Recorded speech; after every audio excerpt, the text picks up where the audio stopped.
Napakaliwalas talaga mga kasaka yung ganitong pamumuhay. So magtatanim ka lang, makakain ka. Tulad nga ng pinakita nating video, meron tayong kalabasa. Yung mga talbos nito ay bulaklak, ay ating iniuulam. Nilalaga lang yan, napakasarap. So hintayin muna natin lumipas kasi paborito namin yung talbos nito tsaka bulaklak, laga or ginisa sa sardinas. Kaya hindi na muna namin ito lilinisin, tapos dito kami magtatanim. Ayan, pantabi lang mga kasaka. At madalas tayo mag-upload atin tayo ay merong progression sa ating pagtatanim dito sa farm 1. Okay.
palilinis na mga kasaka yung ating front yard. At ayan, alis na yan. Ito yung hose na ginagamit natin sa farm 2. In-stock natin, baka dalhin na rin natin yan dyan kapag tayo mayroon na doon tanim. So Monday naka-schedule kami na magtrabaho sa farm 2. So dito muna kami, nilinis muna natin tong ating sili. Pinalbasan namin yan, so nakabenta tayo 100 per kilo. Oo, parang 50 na lang yata ngayon. Malinis na. So hindi na rin nakakatakot sa kung meron na mga snake.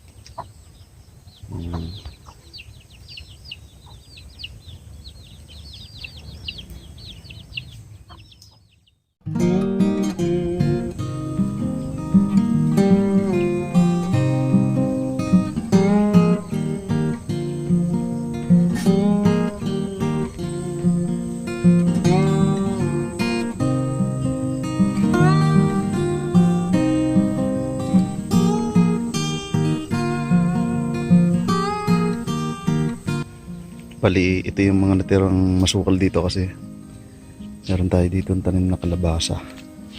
Ipapakita ko sa inyo. Bunga ng kalabasa. There you are. Malaki na siya. Kala namin hindi siya bubunga. Kasi tinatalbosan namin lang ng tinatalbosan. Pero ayun, meron siyang magandang bunga. We're very excited. Tapos meron pa rin nalaki dito. So ito